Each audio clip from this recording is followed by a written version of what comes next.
What's the craziest one you've heard? In the Bellagio, someone had to live in a bathroom of the Bellagio for, it was 30 days, or 60. That's a true story. You can look it up. It's a Google, YouTube that. There's a video of it. It was on live stream. How did for like he 30 sleep? days. Hey, he was in a bathtub. He called room service. Wait, up. there's a bathtub? He was in a bathroom. Oh, I thought you meant the public one. Okay. No, of the Bellagio. So that's still disgusting. It's crazy, yeah.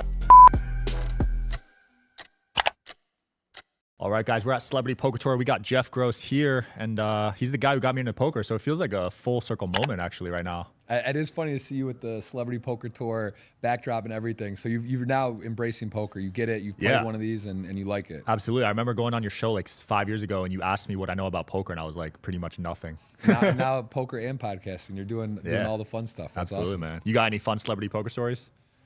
Oh, yeah. I mean, I've been playing 20 years, so there's definitely some that I can say, some I can't. But I would say I have a lot of great gambling stories as well from like prop bets. That's something that's kind of not normal to, I'd say, the outside poker world. So I could give a couple of those. I'll say one celebrity thing, which I've obviously mentioned before, and you know Michael Phelps. So I met him at a poker table in 2006, and then we did become roommates. So in 2008 till 15, lived together. He loves poker. Actually, we were here yesterday, and he was doing an event for Ferrari with Global Poker, and he's like a poker addict, right? He just loves it. He loves the game, the competition. So that was cool to live with him for 8 years during sort of the peak of the Olympics and everything. That was exciting. And I'd say the other cool, notable celebrity thing would be playing cash game with Michael Jordan at his house. It was in Park City, and something I'd never seen before was only $100 bills. So there was no chips. It was like we were playing Badoogie, Badesi, and it was like, you know, $2,500 clips, 10 grand wraps, $1,000 things, and it was literally like you bet, like I bet 4,000, and you got, you know, you got to count it out, and throw the clips, and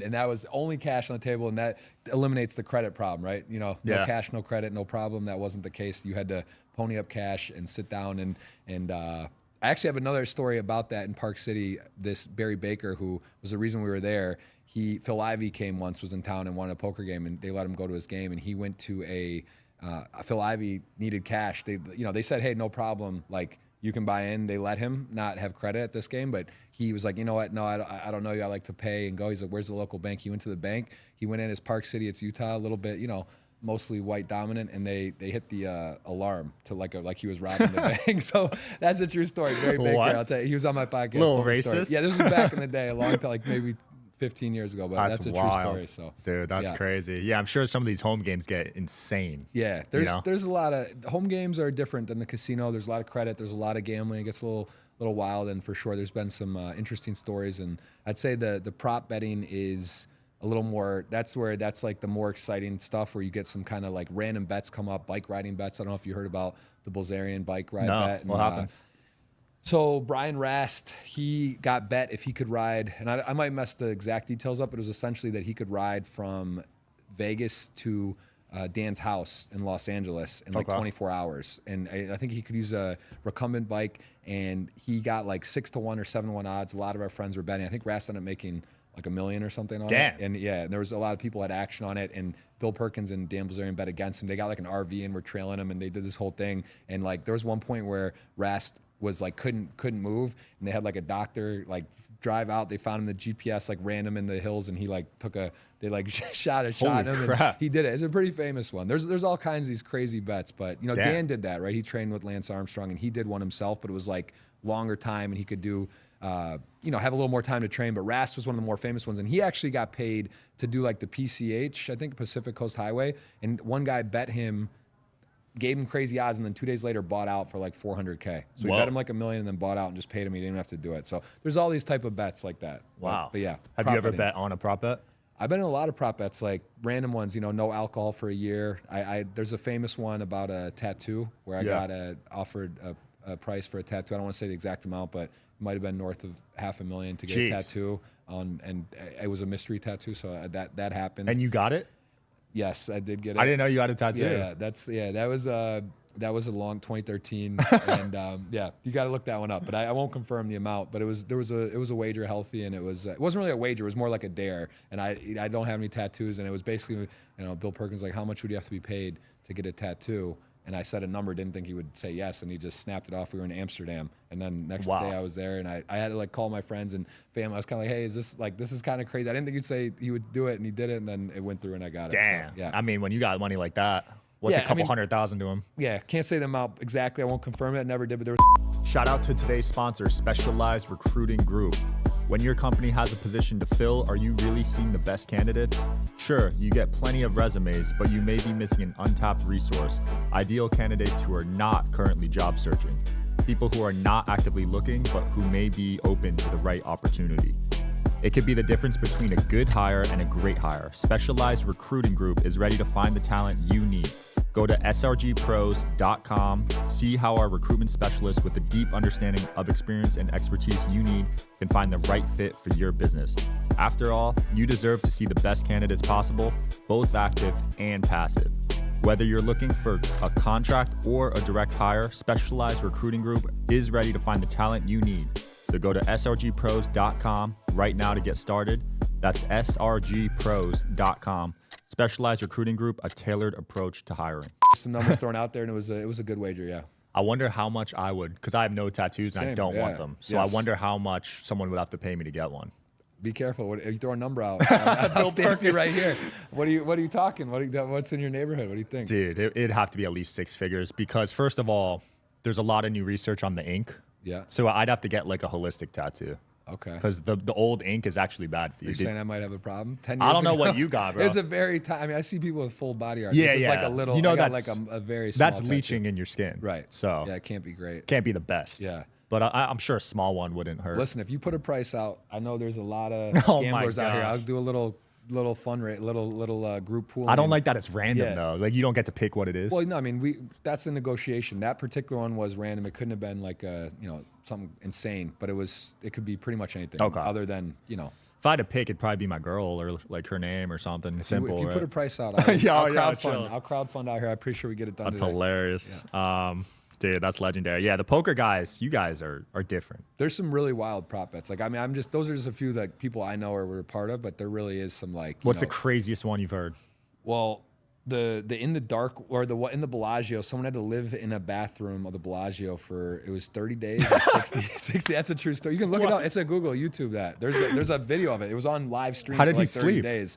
Yeah, he was in a bathtub. He'd call room service. Wait, up. there's a bathtub? Like he was in a bathroom. Oh, of I thought you meant the public one. Okay. No, of the Bellagio. So of the room. In the room, but in the like room. in the room. For That's 30 still disgusting. It's crazy. Yeah, Yeah, that's like gross. you 30 days, and this was probably like 2010. There was actually a way sicker one recently. You could Google it as well and get like video and the whole thing. And they did it where the guy, I think his name was Rory, and there was another guy, and they were in Australia maybe, and they bet like 100,000 that he could live in a dark room, like a no light for a month. Like Damn. kind of crazy, isolated, like in there. He could go out anytime he wanted if he wanted to give up, but he bet like it was 100 grand, if I'm not mistaken.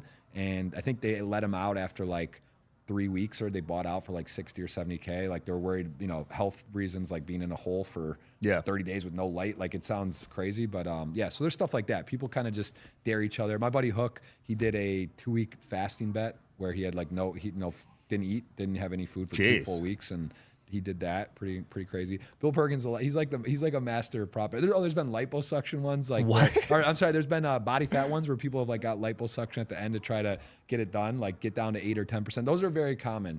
I'll give you one more. Actually, I just thought of one more, which I actually had a big bet on. Was the Staple brothers, Jamie Staples and Matt Staples, 2 poker streamers, good friends of mine. They brothers, and Jamie. I'm again gonna get the weights wrong, but one was like 350 pounds and one was like.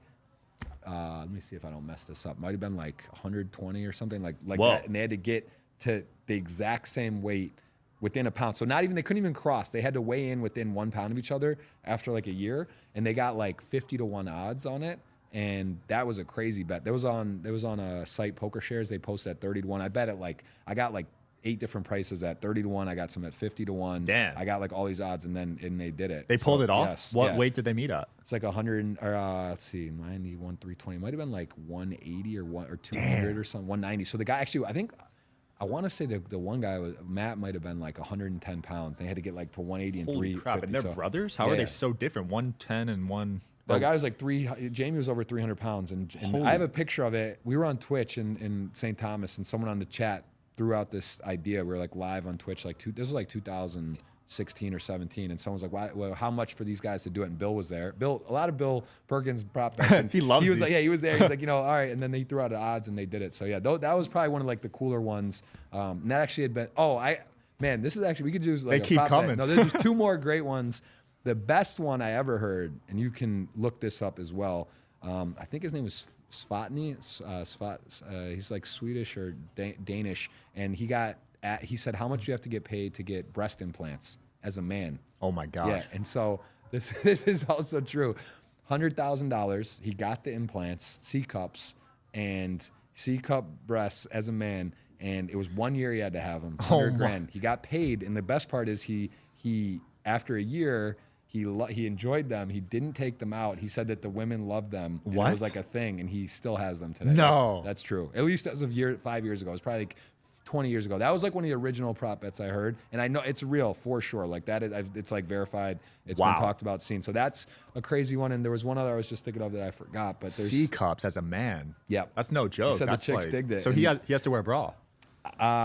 Allegedly, I don't know. I have no idea. I've never, but that is one. That is like a gambling lore. Wow. Gambling lore. There's another one I just thought of. There's a lot. These are, I'm Dude. telling you, could do a show on like the prop That's so bets nuts. alone. Bill Perkins is hilarious He's because the best. I've Die with seen. Zero. Have you been on yet or no? No, I'd love to we get him got- on. yeah, But he'll that come book's on. great. He's- I've read that book. I saw a clip of him. He had to catch a private jet flight. He bet like $500K and left. He didn't. Oh yeah, even he was see all who- in Yeah. at the lodge in Texas. Doug Polk, Yup. and he's got that game, and he literally went all in and left. And he was bluffing, I think, or he maybe had the. I think He was bluffing, and he ended up winning. And the guy folded again, like stuff like That's that. savage. He's got a lot of. I mean, epic poker's probably stories. just a side quest for him. That's not even like. Yeah, he the does main it for. thing. He's actually someone that he's gotten really good. He put a lot of work in his game, and he's actually like a really good player. I used to go to Houston twice a week from like 2013 to 15, played in a pretty high stakes cash game, and I'd stay with Bill. And he was one that said he actually lost a fair amount of money in poker originally, but Yep. he said that's probably one of the best things he's done because like as an investment, just from the relationships and business and things he's done, he got like a ton out of it. But now he's like spent time and he's like studied, and he's actually like if he wants to play well, he knows really exactly what to. Like he's tough, like he's a good player, but then again he's busy. He's like there's times you're on your phone or you play a turn. He plays a turn or something. He's like not fully focused, but like yes, he knows like really up to date on solvers and done deep work on the game, and That's very dope. smart guy. One of my Yeah. best friends, amazing guy. And again, Die with Zero. You got to plug in. You got to have him. He will. That's a definitely dream come guest. on. He's in Vegas a fair amount, and yeah, sure he'll Hell definitely yeah. come on. You still playing often? You still streaming? I do a show once a week called GG Millions. It's a 10K buy-in on Sunday. It pauses, and then Tuesday is the final table, and they then do play to a winner. So I have a guest every week with me on that. That's like for GG Poker. That's every Tuesday, and then I do podcasts. Still do a lot of that. Shout out to Nathan Chernik, Yes, sir. videographer, and now in Miami. So we built a studio and do a lot of work there, and I try to do live. I think it is a lot better live, but of course sometimes still do them online. But I enjoy the podcast. I haven't quite put the formula like you, where I'm doing like a ton at a time, and I would like to do that, right? It's fun, and I think that's something in Miami. There's a lot of people. There's interesting people. I could definitely do it. We'll but it's get you like, there. I respect the process. Like My clip guy's here. I'm gonna introduce you guys. Max is here. Shout out to Max. Awesome. And the studio in Miami. So I filmed all over the country. I film in a new city every month. That studio in Miami is god tier. I mean, it's the best quality in Miami by far, but also one of the best in the country. Because, dude, it's a struggle getting good studios. Yeah. I filmed in Phoenix. I filmed in LA. I filmed in like Salt Lake and New York, and the quality is just ass. Yeah, I appreciate it. So, I appreciate it. well No, done. it is cool. It's more like it's got not just a studio. It's more of like it's a cool place to kind of just relax. You could bring people there, hang out, and we do games there, poker games, and it's fun, man. So yeah, hopefully you make that a quarterly stop where it's. Oh yeah, well, I might come for Basel. We'll see, but if not, I'll be there for F1 next year. Have you been there for either of those? I've been for Basel once. I haven't been for F1 yet in Miami. Was it good last year or this year? I guess. It's awesome. I think our Basel's like the best time of the. Oh, year is it there. Basel? Yeah. Oh, my bad. Sorry, that's a good clip. Basil. People are gonna like that. No, but it's fun. It's a great time, and it's F1 and that are awesome. So yeah, Miami's got a lot of stuff going on. Messi's there now. Sports are coming. It's really changed in the last 4 years. I'm happy Imagine with it. getting Messi on the pod. That'd be nuts. I mean, they put it out there. Why not? Yeah. He's in the neighborhood. I wonder how his English is. 'Cause it's not that his one, first. you learn Spanish for that. Yeah, I might right? have to. You would I would take- do it for Messi. Yeah, I would learn Spanish. Yeah, and That's- Ronaldo. Yeah, that's maybe. we should do a bet. Who can learn Spanish in a year? Okay, let's do it. I'm not, actually, that's not totally fair because I've been doing Duolingo Portuguese. Plus, you're in Miami, Yeah. so you got a home field advantage. Give you a little bit of odds, but we can do a bet. Yeah, I would need odds on that because people practically speak Spanish there on the streets. Yeah. And it's like the main language there. If all right, if Messi was going to be on the pod in 3 months, how much time? Would you cancel everything? And I would dedicate 8 hours a day. Just I would probably go to Mexico and just walk the streets and like learn it. That's damn Messi, man. That's a lot. Messi's top 10 in the world in terms of like just fame and followers. Yeah. I mean, I played soccer my whole life. Obviously, I agree. He's definitely. It's cool to have him in Miami. I actually went to one game and it was a final where they made it last season. And he didn't play, and that's like a big sweat because he's like he's getting older and he rests up. So I still haven't seen him play, which is sort of irresponsible to be in Miami. Yeah, that's a once in a lifetime thing at this point. He's probably only got a few years left. Well, it's crazy because they lost in the playoffs just now, and they won the regular season, the best team out of 30, and then in the first round they lost. So I was like, I'll go to another round. Like I'm gonna go in one of the upcoming games, and then somehow they lost. Wow, they blew it. They got Suarez now too. Yeah, they blew it. Yeah, damn. Yeah. Well, dude, it's been fun. Where can people check out the studio and check out your poker stuff? So Miami, you can go to mediographer.com and rent a spot or talk with Nathan there. You obviously know Nathan does. Your man, he's great and he can handle that. And then on my stuff, Jeff Gross Podcast, Jeff Gross Poker, YouTube, and all socials. So yeah, it's great to see you coming up and killing it. And this is I get a kick out like the Celebrity Poker Tour. This thing is awesome. It's amazing how they have everyone here. So many people I've seen or known in poker, and it seems like it's growing, getting bigger, better every time. The prize pool is bigger. Yep. And would you rather be here or there? Do you have a little? I'd rather do this than play.